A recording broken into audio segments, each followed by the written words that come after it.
Hello बच्चों, उम्मीद करता हूँ आप बहुत अच्छे होंगे और आपकी पढ़ाई बहुत अच्छे तरीके से चल रही होगी। हम लोगों ने कुछ इंपॉर्टेंट टॉपिक्स को डिस्कस कर लिया है।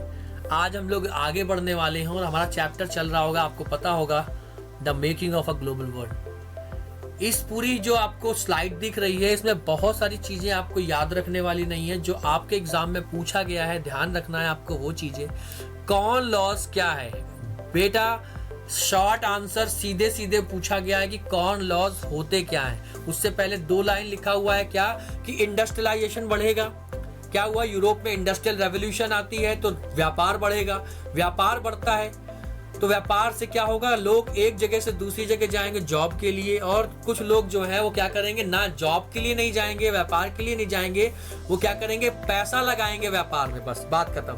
तो पहली लाइन ये है। अब मशीन्स लगेंगी, पैसा लगेगा व्यापार में बहुत ज्यादा, लोग एक जगह से दूसरी जगह जाएंगे तो रॉ मटेरियल की रिक्वायरमेंट भी रहने वाली है, और चीप लेबर, क्योंकि ज्यादा से ज्यादा प्रॉफिट कमाना हर एक व्यापार का, हर एक बिजनेस का एक मेन एम क्या होता है? प्रॉफिट को मैक्सिमाइज करना, और जितनी भी उसकी कॉस्ट है, जो बनाने की कॉस्ट आ रही है, वो कम से कम करना। ये एक मेन उद्देश्य, मेन मोटिव रहता है किसका? लोगों का, व्यापारियों का। तो रॉ मटेरियल खरीदना कम से कम दामों में, और वर्कर्स कम से कम दामों में क्या करना? अरेंज करना। ये चीजें पुराने समय में यूरोप में चल रही थी। हम बात करते हैं सीधे सीधे, ये 2 ऊपर की जो लाइन्स है उनके बारे में बता दिया मैंने क्या लिखा हुआ है। मेन जो आपकी इसमें इंपॉर्टेंट है वो है कॉमन लॉज। अब है क्या? शॉर्ट आंसर 3 या 4 नंबर का आपके एग्जाम में सीधा सीधा पूछा जाएगा। क्या है, क्यों लाया गया था? ध्यान रखना, बताता हूं, एक एक चीज सुनना। अब क्या होता है? कॉर्न, मक्का, मक्के की बात हो रही है यहाँ पे। Which made imported grain more expensive. अब हुआ क्या कि कई सारे यूरोपियंस ने क्या किया? अमेरिका से, एशिया से खरीदना चालू कर दिया कम दामों में मक्का खरीदना, क्योंकि ज्यादा कल्टीवेशन हो रहा है अमेरिका में, एशिया में। जब एशिया और अमेरिका में ज्यादा कल्टीवेशन हो रहा है तो अब देखने को क्या मिलेगा? लोग अब अमेरिकन और एशियन कंट्री क्या करेंगी? कम दामों में ज्यादा कल्टीवेशन करेंगी, ज्यादा प्रोडक्शन करेंगी, तो वो क्या करेंगी? प्राइस को कम करके यूरोप में बेच रही है। अब यूरोप में बेच रही है, ब्रिटेन भी यूरोप में आता है, तो ब्रिटेन के जो लोग हैं वो जो अपने देश का जो मक्का है, कौन है, वो नहीं खरीद रहे। वो क्या कर रहे हैं? जो इंपोर्ट करके आ रहा है, जो इम्पोर्टेंट कौन है, इम्पोर्टेड कौन है, मक्का है, उस चीज को वो ज्यादा खरीद रहे, प्रेफर कर रहे हैं। अब इससे नुकसान किसको हो रहा है? जो लोकल पीजेंट्स हैं, जो ब्रिटेन के पीजेंट्स हैं, उनको नुकसान हो रहा है। जिससे क्या हुआ बेटा? उन्होंने प्रोटेस्ट किया इस चीज के ऊपर, तो गवर्नमेंट ने एक लॉ बनाया जिसका नाम दिया गया कॉमन लॉज। क्या दिया गया? कॉमन लॉज नाम दिया गया। और इसमें प्रोविजंस क्या डाले गए कि आपका, अगर आप इंपोर्ट करते हो किसी दूसरे देश से कॉर्न को, तो वो क्या हो जाएगा?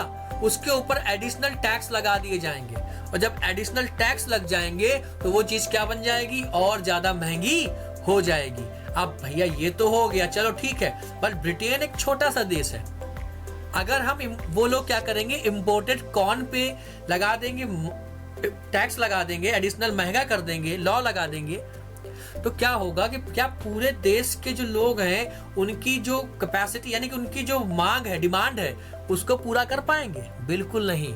अब यहीं से क्या होगा कि कॉर्न लॉ जैसे ही बना, प्राइस बढ़ गए, और फिर क्या हुआ?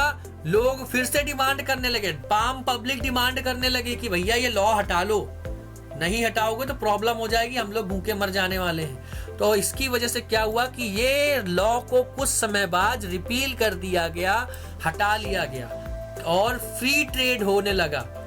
फ्री ट्रेड मतलब क्या? किसी प्रकार का कोई टैक्सेशन वगैरह नहीं, और कॉस्ट को कम करके आप आसानी से बेच खरीद सकते हो। तो ये है कुछ कॉमन लॉ। ध्यान रखना क्या है? ब्रिटेन ने अपने देश के किसानों को प्रोटेक्ट करने के लिए एक लॉ बनाते हैं, और उस लॉ में क्या करते हैं कि आप ब्रिटेन के नागरिक हो, ब्रिटेन के व्यापारी हो, और दूसरे देश से क्या करोगे? मक्के को, कॉर्न को खरीदोगे तो आपको एडिशनल टैक्सेस देना पड़ेगा, और जिससे क्या होगा? आपके देश का जो कॉर्न है वो सस्ता हो जाएगा और इम्पोर्टेड आइटम क्या हो जाएगा, महंगा हो जाएगा। अब इसी समय पे बेटा देखो इन्वेंशंस भी हुए हैं। ये जो 1815 से लेकर ये एरा दिख रहे हो, समय देख रहे हो, 1815 से 1914 के बीच में कई सारे इन्वेंशंस हुए। रेलवेज ये आती है इसी समय पे, स्टीम शिप्स भी देखने को मिलते हैं, टेलीग्राफ कम्युनिकेशन के वे में देखने को मिलता है, और ट्रांसपोर्टेशन और कम्युनिकेशन में अलग अलग मीडियम्स देखने को मिलते हैं। तो उम्मीद करता हूँ ये चीज़ आपको समझ में आई होगी बहुत अच्छे तरीके से। बच्चों मिलते हैं अपने नेक्स्ट वीडियो में। इस वीडियो में हम लोग जो चीज़ों को जाना है, ध्यान रखना कॉमन लॉज इंपॉर्टेंट है, अच्छे से पढ़ लेना। Thank you so much.